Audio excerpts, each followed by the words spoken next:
Alô, comunidade das redes sociais. Hoje estou aqui em Saquarema, em frente à igreja de Nossa Senhora de Nazaré de Saquarema. Esse monumento ao barroco. Percebam os detalhes. É um barroco mais leve, evidentemente, influenciado pela tradição rococó, que também tem misturas com o barroco. É um barroco mais leve. Daqui a pouco a gente vai lá no interior da igreja para ver que lá dentro tem expressões mais do barroco, aquelas expressões cheias de curvas, de detalhes, de detalhamentos que a gente às vezes não consegue identificar categoricamente. E aqui, essa igreja está em torno de toda essa belíssima paisagem, né? Essa belíssima paisagem de Saquarema. E daqui a pouco eu vou contar melhor os detalhes dessa história. Por que que essa igreja foi erigida neste local? Bom, diz a lenda que um pescador no século 17 encontrou uma imagem da Virgem neste local. Aí ele pegou essa imagem e levou para a sua choupana. De repente, as pessoas começam a cultuar essa imagem.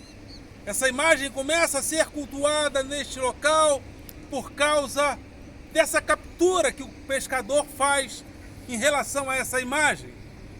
E o pescador faz essa captura, leva para a sua choupana e de repente, o que acontece?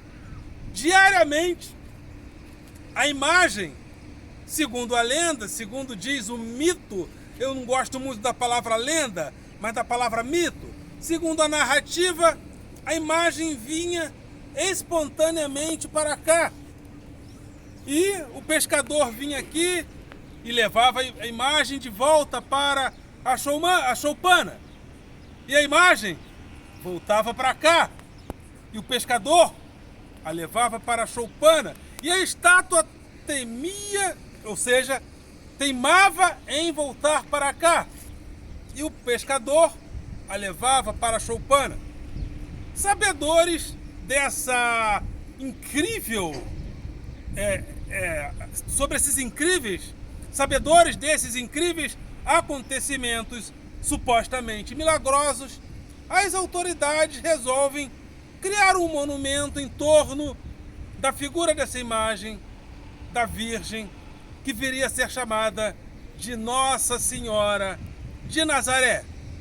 Aí resolveram criar essa igreja exatamente no local onde a Virgem teria sido encontrada pelo pescador.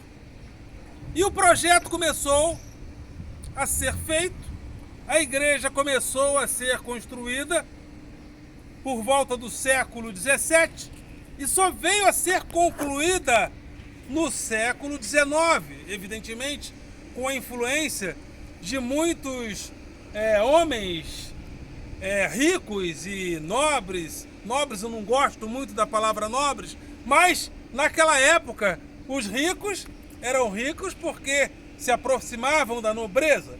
Então, de fato, eram homens nobres, beneméritos, que começaram a se envolver com essa obra. E no século XIX, essa igreja foi concluída. E é, como eu falei, um grande marco, porque no século XVII, o que estava em vigor era o barroco. E a tradição barroca, depois influenciada pela tradição rococó, fez com que essa igreja fosse construída nesses moldes barrocos, porém um barroco mais leve, que depois veio a ser chamado de rococó. Influências do barroco, mas um barroco não muito escuro. Não gosto muito também da palavra escuro, mas é um barroco mais leve, diferente daquele barroco, por exemplo, da igreja de São Francisco de Assis, no centro do Rio de Janeiro. Venham comigo, vamos ver uns detalhes sobre esse barroco, né, dos interiores da igreja. Aqui dentro.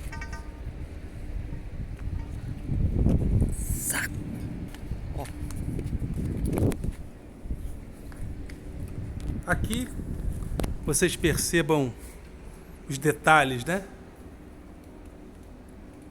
Olhem esses detalhes. Todos eles se referem ao barroco. Porém, percebam que os detalhes são mais leves.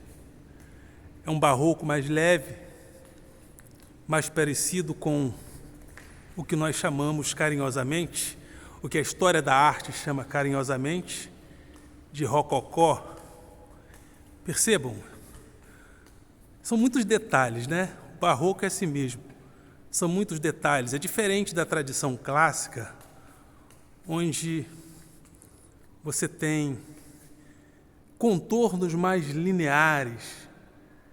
Não que não haja linearidade nos detalhes, mas observem que as curvaturas são acentuadas, né? São muitos detalhes. E se realmente a pessoa não for uma especialista em barroco, com certeza ela não saberá narrar todos os detalhamentos desse tipo de interior. Mas eu particularmente acho muito bonito. Eu acho lindo tudo isso. Olha, os detalhes. Esse é o barroco da igreja de Nossa Senhora de Nazaré, aqui em Saquarema.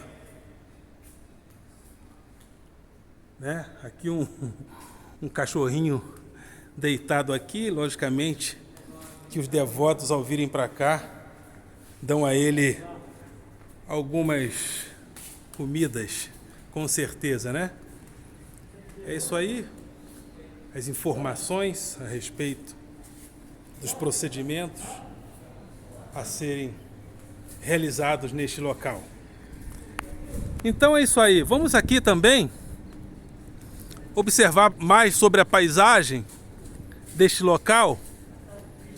A vista é maravilhosa. A vista é deslumbrante. Olha que lindo. Tudo isso é Saquarema. Olha, eu descobri Saquarema quase sem querer. Duas professoras. Alô, alô, Flávia. A Flávia lá do Colégio Visconde de Cairu, em São João de Meriti, falou que gostaria de se aposentar e morar aqui. Aí eu falei, poxa, deve ser muito legal esse local, Saquarema. Realmente, Saquarema é muito bonitinha. Eu, de fato, aconselho, vem pra cá, vem passar uns dias aqui. Olha só, aqui acho que tá em obra, né? Depois eu preciso saber mais detalhes do que é. Aqui deve ser uma lagoa, né? Tem a tal Lagoa de Saquarema, que ela começa em outros municípios e vem pra cá. E aqui, nessa localidade, fica a gruta, né? A chamada Gruta Nossa Senhora de Lourdes. Vamos ver esse detalhe. É a Gruta de Nossa Senhora de Lourdes. Vamos ver os detalhes dessa gruta. Vocês continuam aqui, olha só, vendo a paisagem. Olha que linda. E a cidade vai desenvolvendo, né? E há depois uma mistura, evidentemente, do lado religioso. Aqui um ângulo um ângulo diferenciado da igreja. E aqui a gente descendo, a gente vai de encontro à gruta. A Gruta de Nossa Senhora de Lourdes. É toda uma religiosidade que há neste local. E eu fico pensando sobre o papel da igreja na demarcação do tempo, né? A igreja, assim como em outros locais, ela tem um papel central aqui na cidade. Por quê? Porque a presença dessa igreja ajudou com que esse local deixasse de ser apenas uma freguesia e viesse a se tornar uma vila. E essa característica, essa evolução de freguesia para vila dava evidentemente à cidade uma condição metropolitana muito melhor.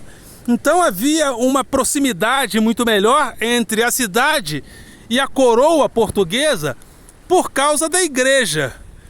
Aqui está a gruta de Nossa Senhora de Nazaré. Percebam, em várias cidades tem esse tipo de monumento, né? A religiosidade. Olha, em Mar del Plata também, só que lá eu esqueci o nome da padroeira aqui, das grutas daquela localidade. Mas olha que lindo, eu acho muito bonito. Eu não sou devoto, não sou católico, mas eu acho bonito. Então, como eu dizia, então a igreja, ela passa a ser uma espécie de senhora do tempo. Senhora do tempo. O tempo antes desse período católico da nossa tradição, o tempo era balizado pela narrativa oral, pelo mito, né? Pela narrativa oral, pelo mito.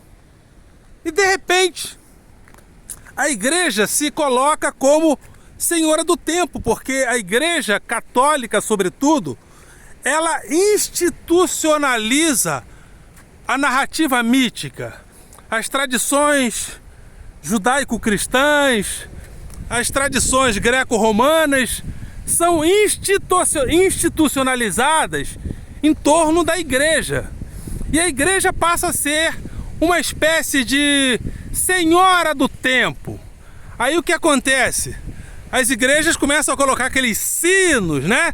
Em determinados momentos do dia, principalmente às 6 da tarde, o sino toca.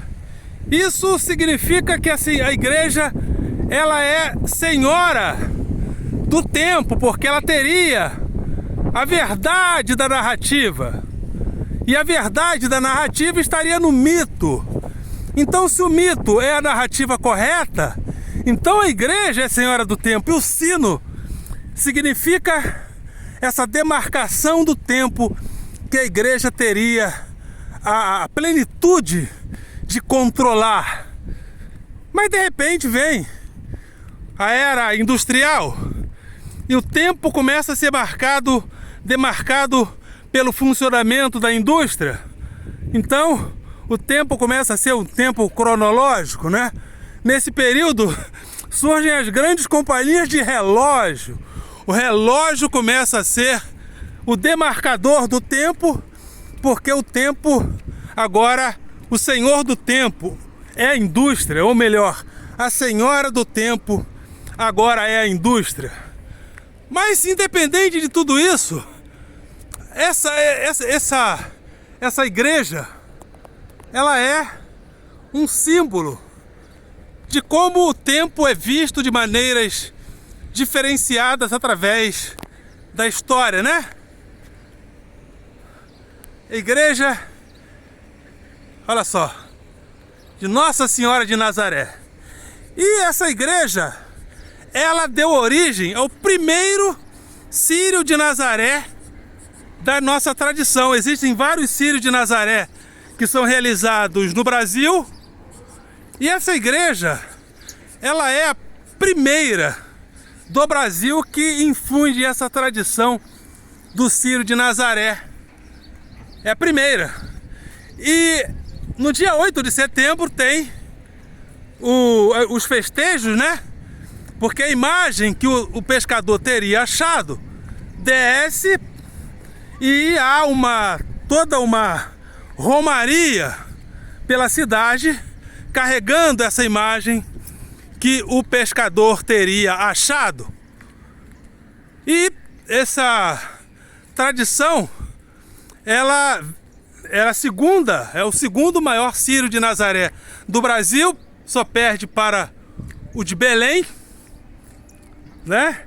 E a festa que acontece aqui é a terceira principal e maior festa religiosa do país. Evidentemente, aqui já é o cemitério. Perdão, alô. Opa, tem um cãozinho bravo aqui. Vai orando aí, gente. Pede para Nossa Senhora de Nazaré me proteger agora. Alô. Estão pedindo? Bom, eu não vou pedir para Nossa Senhora de Nazaré porque eu sou cristão, mas acho que o Jesus Cristo me protegeu agora. Aqui é um cemitério, né? há uma relação da morte, né? A morte, a vida, faz parte das bases do sagrado, né? Mas, então, aqui, como eu estava dizendo, foi o principal, né? O primeiro Círio de Nazaré realizado no Brasil, dando origem a essa tradição de passeatas, chamadas de passeatas nazarenas ou de Círio de Nazaré.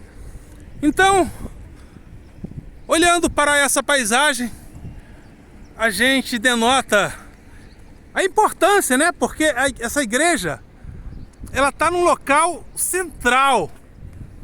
Todos que passam pelo centro de Saquarema, de algum ponto, vai ver essa igreja. Então a igreja tem um papel central como senhora do tempo, porém, mesmo que a igreja tenha essa tradição de ser a senhora do tempo, ela também hoje tem que dialogar com outros espaços de tempo, né? Com outros assuntos que nascem no tempo, que com certeza não eram temas, não eram demarcações temáticas na época onde essa igreja, na época em que essa igreja foi erigida. Porque existem demarcações temáticas que nascem no tempo, mas muitas das vezes o tempo da igreja, o tempo da Bíblia, o tempo do sagrado, ele não é concernente ao tempo dos nossos dias. Os nossos dias demarcam temas diferenciados em relação ao tempo. Existem coisas que hoje fazem parte do nosso tempo. A questão de gênero não fazia parte das discussões do passado. Questões de gênero. O que é família? Quando a tradição religiosa fala de família, está falando de quê? Da família heterossexual, monogâmica, dessa família que, segundo alguns críticos, e Engels faz essa crítica, é a família burguesa. A família burguesa, ela passa a ser o modelo de família. Só que a família burguesa nasce a partir de um tempo da burguesia, desse tempo da burguesia que vai gerar a indústria. Só que hoje em dia não estamos mais também no tempo dessa industrialização tradicional. Estamos no tempo da era digital, onde as informações passam, as pessoas absorvem a informação e, de repente, elas têm a possibilidade de deletar as informações. Então, o tempo hoje é o tempo também proporcionado pela disfunção do verbo deletar. Antigamente, aprendíamos as coisas no tempo. E o tempo era como se o tempo tivesse um predomínio sobre nós, mesmo que nós tenhamos criado tradições de interferência no tempo, como, por exemplo, a tradição industrial. Mas hoje nós percebemos que as coisas se dão em tal velocidade que é como se nós fôssemos capturados pelo tempo. Um tempo que é tão rápido que nós sentimos a necessidade de deletar a maior parte das informações. Então nós substituímos até o verbo esquecer, a função do verbo esquecer, pela disfunção do verbo deletar. Precisamos deletar informações para podermos estar incluídos no tempo da atualidade. Então é isso aí. Vamos ficar com essa reflexão a respeito do tempo. E a pergunta, o que é o tempo, ela não acaba. O tempo um dia foi erigido pela natureza e mitos foram criados em torno das ideias de tempo. De repente, a igreja se torna uma espécie de senhora do tempo, em nome do sagrado, em nome da tradição judaico-cristã greco-romana. Depois, a ciência interfere no tempo, os pesquisadores começam a descobrir segredos da natureza, que descobrem que a Terra não é mais o centro do universo, e isso causa uma interrupção extraordinária nas ideias de tempo, porque agora o tempo já não está em uma relação direta da Terra como centro do sistema e um Deus que teria a Terra como prioridade. Agora a ciência nos coloca em outros patamares do tempo. De repente vem a indústria, e a indústria também interfere no tempo de forma extraordinária, erigindo o tempo da hora da entrada do trabalhador, o tempo da hora dele sair do trabalho, o tempo do almoço, do café da tarde e o tempo de sair da fábrica. Fechou o expediente. Só que agora estamos em uma outra fase, muito curiosa, porque nós agimos como se as nossas atividades não tivessem mais fim. Trabalhamos o tempo todo. Agora nós trabalhamos o tempo todo. Nós, professores, por exemplo, vamos para casa e às vezes até nas férias recebemos as mensagens dos diretores da escola: professor, o senhor não entregou isso, professor, o senhor não entregou aquilo. Ou seja, independente do momento, estamos em casa, estamos trabalhando, estamos nos grupos de WhatsApp das nossas escolas, dos nossos trabalhos. Ou seja, agora o trabalho não tem fim. Isso gera o quê? Gera uma frustração, ou seja, é um tempo do trabalho que não finda mais. Isso é uma outra ideia de interferência no tempo. As nossas relações vão interferindo no tempo de maneiras muito diferenciadas. Então, vamos ficar aqui com essas imagens, né? A imagem de uma igreja católica que um dia foi a Senhora do Tempo, agora não mais, mas existe ainda a presença